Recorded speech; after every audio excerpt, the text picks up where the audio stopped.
Well, believe it or believe it not, it is actually 6:25. And here comes the second float. I think this could be the Summerfelt float.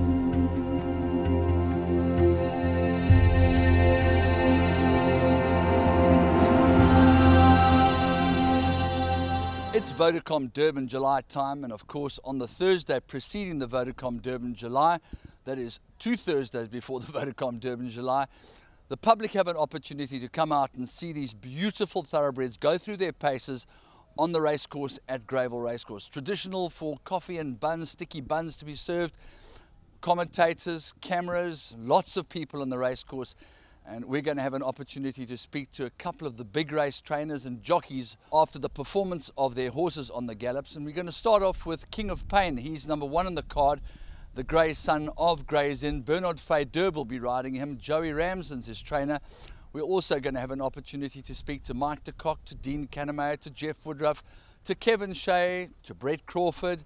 We'll speak to Stan Ellie. We'll speak to a whole host of people who've prepared their horses for South Africa's most famous thoroughbred horse race. But first of all, King of Pain, and of course, Joey Ramsden. From 35th position to the top of the boards, you started the proceedings off today, and he's a clever horse. He's obviously just gone around just to put the work in, as I'm sure you expected him to do. Yeah, I just wanted to see him striding a bit in the straight, and I'll be honest, I left the gallop up to Bernard to do as much as, or as little as he felt he wanted to do. He's pretty fit, this horse, and but I was pleased to see him moving so well, ears pricked and loving it. That was the best thing about it. The most important thing is just to get the work in. Is it something that you really put into his program, or are you here as a virtue of the conditions of the race? No, listen, it's nice, and it's great to see so many people here at Greyville, and it's part of the conditions, but likewise, you know, you just have to factor it into your program. And it was a pleasure coming here today. Funny enough, he hasn't been here, King of Pain. So actually, someone said to me, "Oh, has he been here before?" And I'd had to think back, and I didn't think he hadn't been here. So it's great to have got him here. Constructive exercise. Yes, it was. Yeah. Bernard is still sitting very still. So is Glenn Hat, and here's King of Pain, the grey. He cocks his ears for a stride or two. King of Pain nearest us, and Disco L, not much between the two, both striding out nice and freely, and I'm sure very pleased with the gallop. Not asked to do anything at all was King of Pain. We've spoken a few times about the fact that the first time is the right time. Obviously a very bold move, but a well thought out move between yourself and Carl Nisius. All the experience in the world. He looked fantastic this morning. Dean did Cape Town. Yeah, I was very pleased with his galloping. It came from the 1200 and they picked it up going through the 800 metre mark and came into the straight, and Carl pulled him in. He quickened up very well, and I was very impressed with his gallop. I think the blinkers will help him, because he seems to be giving a little bit of flat foot on top of the straight, and we saw that in Johannesburg in the stiff mile. And I was happy the way this horse worked today with the blinkers on. And you know, people say, well, can they over race? The first time we ever put blinkers on Part of Qua was in the Met, and Julie won the Met. So I have no problem with that. But he really stretched that well, and I'm quite happy. And his recovery rate's very good. He's a fit horse. Was it always your plan to run him in the VODACOM Durban July, bearing in mind that there was no question that last season he did stay the Daily News 2000, and he definitely stayed in the VODACOM Durban July. Yeah, you know, when he got beat in the Daily News, I mean, he ran third, got beat short head, but he only got going the last 3/4 furlong of the race. And who beat him? Vincent Getterix, not a bad horse. You know, because at that stage, who is this horse, Vincent Getterix? Goes over and wins a Group 1 overseas. So, and of course, last year we had a hell of a lot of rain before the July, and he was well drawn, and he was caught up in the Carl made a run on the outside, which he didn't really want to do. Just unfortunately the race went like that, and they finished about 3.5 lengths off the winner, and the Met, he finished right on top of them.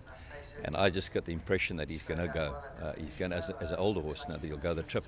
I mean, it was a great run in Johannesburg, a stiff run, 1600 Turf and Town, up that hill and that long running. He was only doing his work the last 200 metres of the race. So I'm going to go in with a lot of confidence into this race.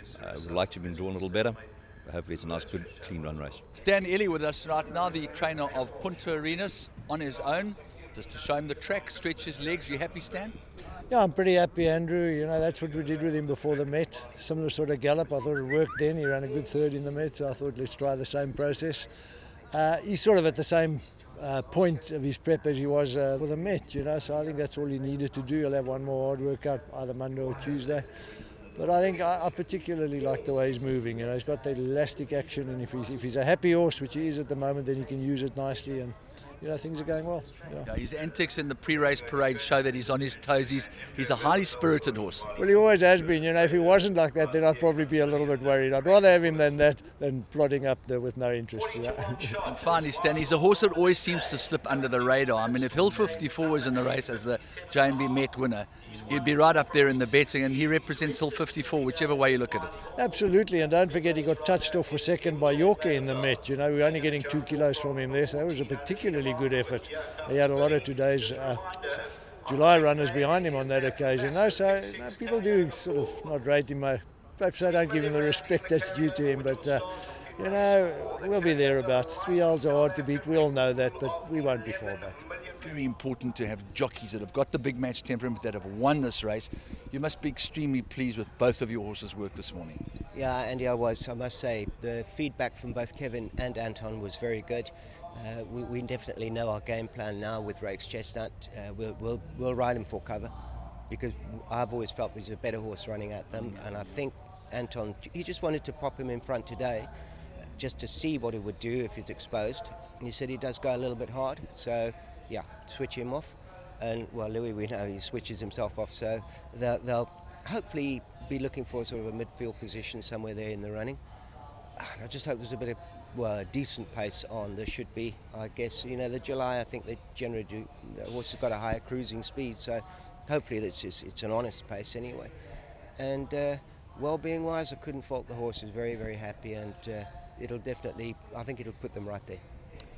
I might be proven wrong in the race itself, but it never ceases to amaze me how gullible the public are, that they put Rake's Chestnut ahead of Louis the King in the betting on the basis of one run, when your horse clearly had to have some kind of a break after his Triple Crown victory. Yeah, I think, and also if Louis had a clear run or a clean run, not had to wait, I think he possibly wins. He had the fastest last 400, which everybody sort of seems to have forgotten about, and came from the back of the field in what was not an overly fast run race. So, I certainly know he's better than that, and he only got beaten just over a length anyway. So, and he was making good inroads into the front too.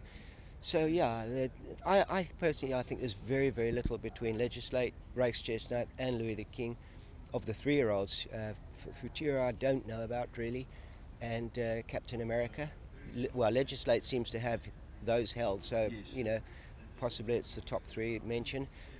But I still don't think it stops there. I think Espumante, older, good draw, probably got the right weight. So definitely a more open July than just those 3 colts. She looks like her preparation's gone outstandingly well. Yeah, it's been a good prep, Andrew, and she's a filly that obviously has improved with age here in South Africa. She's catching up now. Well, she's basically caught up now. The weight for age, I don't think there's now no disadvantage. Yeah, I'm very happy. I think she comes into the race fresh and fit. Drawn one, you don't have to work hard to get anywhere. You're there for nothing. So she's going to need everything to go her way, and it's a good start having draw one.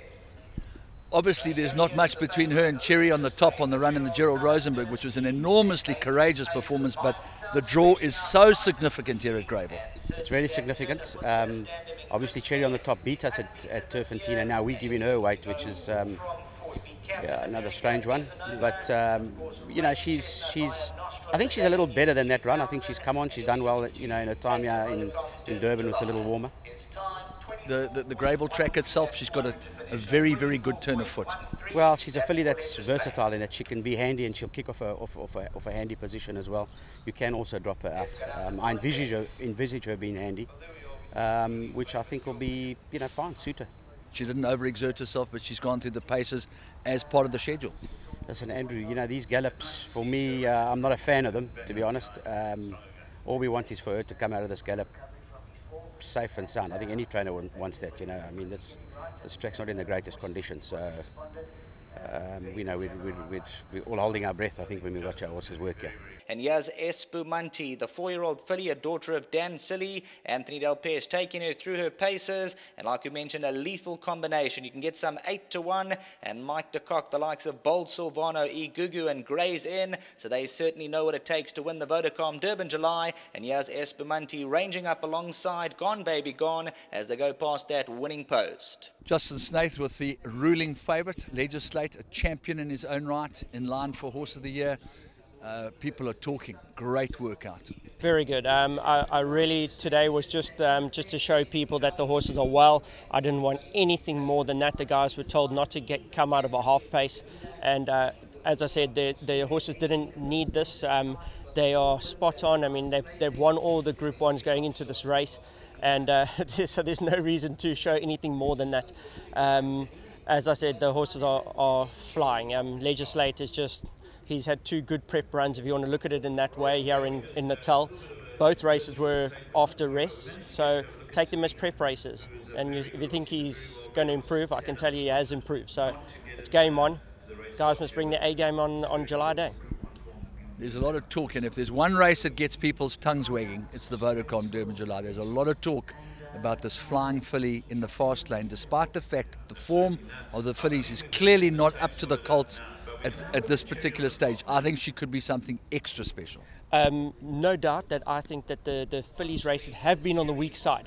But when she met in Cape Town, she met Beach Beauty, she gave a little bit of a go in the mile.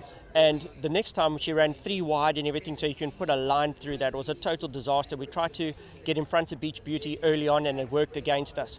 So she has run in open company and she ran 2nd in a Group 1.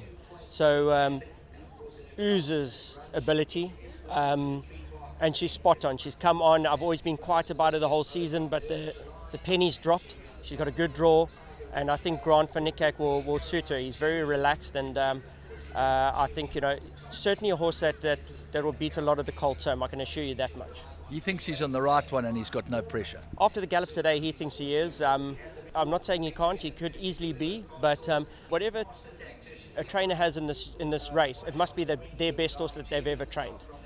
And if it isn't, then they're in trouble, because that's the type of quality of these 3-year-olds. You've got to bring in the best horse that you've ever trained, and I think that's where it lies. If you think you've got the best horse that you've ever trained, well, then you're in the shout. If not, in this quality field, you're in a bit of trouble. The visuals tell us that your horses are moving beautifully. Their form is self-explanatory. What's Brett Crawford's yard got to say about them? Well, I think, Andrew, firstly, very, very proud and privileged to have had 2 horses make the final field. Both horses, I think, deserve their place. The gallops, I thought Captain America worked exceptionally well. He moved really well. Sean, it's the first time Sean's had him on the grass, and Sean was very impressed with the feeling he gave him. So I'm very pleased. He's come out of that gallop exceptionally well. His draw, he'd probably come into draw 9. So he's had a wonderful prep, this horse, and I think we'll see the best of him on the day. Futura, another horse that's done nothing wrong in my eyes. Glenn was very pleased with the way he was moving on Thursday. He's come out of that exceptionally well. He's got a wonderful draw, and he's got a fantastic galloping weight of 53, which I think is very important for a 3-year-old. Obviously, there's talk that the 3-year-olds will win the Vodacom Durban July. There are a couple of hard-knocking 4- and 5-year-olds that are quite well weighted, but the reality is that the exposed 3-year-olds now have to give you 2.5 kilograms, which is almost unheard of. Yeah, Andrew, it's interesting you bring that up, because Futura is one of the few 3-year-olds that's raced in open company this season. Legislate, Louis the King, Captain America have all raced amongst themselves. So it will be very interesting to see, you know, whether they firstly can give Futura up to 3 kilos, and as to how good our 3-year-old crop is when they do meet older horses. But in saying that, I think for me, I think it's wonderful for Futura to be getting the weight from them. And you know, I think we can expect a huge run on the day. Andrew, what can I say? I mean, he's a gentleman. I think he's been very well prepared by Jeff. He came into the Daily News, I think, needing it a little bit, and he's gone the few steps further that we wanted him. And you can see by his coat, and he's been to Greyville now. It's his second time here now. He's a different horse, and I'm sure I'll be able to improve on his Daily News performance. I must admit, his Daily News performance exceeded my expectations, bearing in mind that I picked a horse called Gray's Inn who went the exact same route as he did. The difference is that Louis the King is an absolute champion. Gray's Inn was a champion in his own right, but this is a super champion. Yeah, I agree with you. His Daily News run was a great run, I thought. A length, 1.3 lengths behind Legislate. He's improved on that. I think we can put the 1.3 lengths in his pocket now. So he's a proper horse, and he'll give a good account of himself. He's not a horse that, if you ride him a certain way or anything, he's just a complete natural, and I'm sure he'll give 110% on the day. Now, one of the most staggering statistics about the VODACOM Durban July is that one man, Sean Terry, is in a position of winning the race for the 3rd consecutive year in the same colours. He won it with Pomodoro and Pierce Stratum 2 years back. He was victorious last year with Samanga Kamalo and Heavy Metal. One a son of Silvano, the other one a son of Jetmaster, both champion sires. This year he has all of Pomodoro, White Line Fever, and a horse called Halve the Deficit. 2 of them progeny of Right Approach. There's no doubt that Sean Terry has produced the best racing sons of Right Approach, and Pierce Stratum might just have the best chance on Halve the Deficit. We didn't see him work, but let's take a look at his gallop, which we saw at Randkiesfontein on the very self-same day as the gallops were taking place at Greyville Racecourse.